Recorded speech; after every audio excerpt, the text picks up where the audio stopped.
All right, so Rachel Maddow here has a devastating warning for us about what Trump is up to, and with some detail here that I was unfamiliar with, indeed how far this has come.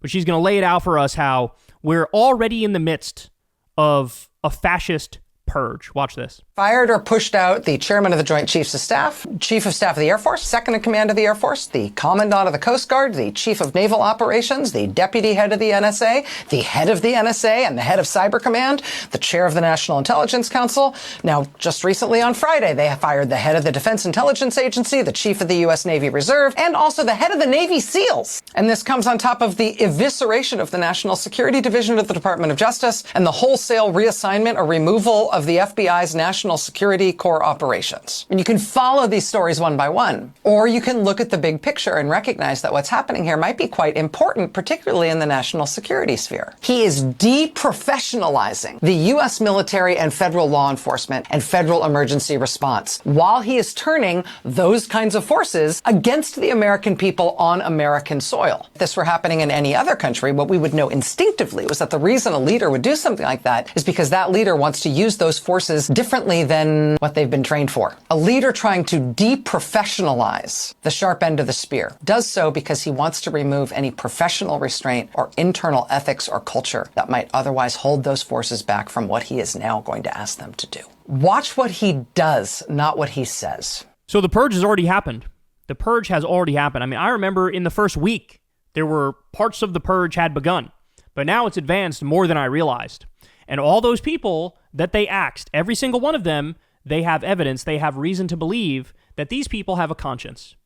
These people are independent thinkers. These people actually care about their oath to the Constitution of the United States above the occupant in the White House.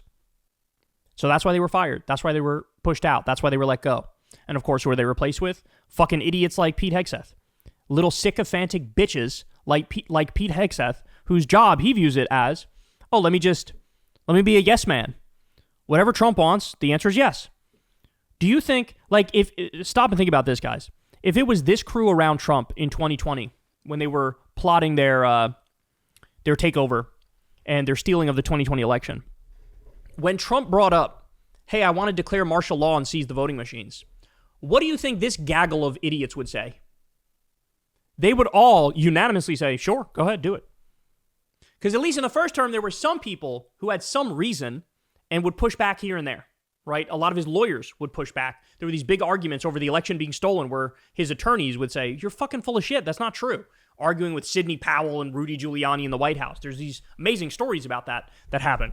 If it was this group of people, they would have said, yeah, absolutely. Go, let's do that right now. So we're in trouble. We're in trouble because yes, if you push out all the people who will push back, you push out all the people who will say, this is un-American. This is not what the U.S. military is supposed to do. We're not supposed to invade the United States of America with the American military. If you do that, well, what's going to happen when he escalates even further? What's going to happen when he starts talking about stealing the election, right? What's going to happen when he orders the intimidation of people in blue districts when they go to vote? Like, there's so many ways that this is illegal, this is unconstitutional, this is unethical, this is immoral. All that stuff is very clear, but what you need to understand is how far along this already is, bro. Like, we're already near the end point of what he's trying to do.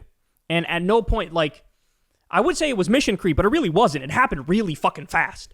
But you saw those people who were purged, and she got it exactly right. Deprofessionalize these institutions so that when the illegal order comes down, there's no ifs, ands, or buts about it. Yes, sir. Sir, yes, sir. We are here. We are here, and we're going to do exactly what you want us to do. And so that's trouble, bro. That is trouble, because he already invaded LA, invaded DC, Chicago's next, then will come New York City. What do all these places have in common? They're blue areas, invading blue areas, intimidating blue voters, right? And at the same time, signing executive orders, trying to steal the 2026 election and the 2028 election, tried to have Elon Musk take over the elections with an executive order earlier on in his time in office. Now the gerrymandering happening, right? Openly saying, many people are saying, they want a dictator. That's what many people are saying. Gee, I wonder why he's saying that. And just so you know, it's a trick he uses. When many people are saying, that means he's saying it. He's just trying to launder it through a proxy of many people, right? That's what it is. But this has gone way too far. It's gone way too far. The only saving grace at this moment might be the fact that he's got those fat-ass cankles, and it looks like he's slowly leaving us. And slowly might not even be the right word. He doesn't look healthy. He doesn't look good. But this is a fascist takeover. And now this is what? The third, fourth segment that we've done where even MSNBC is calling out the writing on the wall, and they're going, bro, this is a fascist takeover, dog. This is a fascist takeover. It's exactly what it is. It's exactly what it is. But if you didn't know how far along it was, well, now you do. And now you should be terrified. And look, I'm going to say it one more time, and I hope everybody out there is listening. If you are in the U.S. military, if you're a federal law enforcement official, if you're in ICE, if you're in any of these things, what are you doing? You need to resign. You need to resign.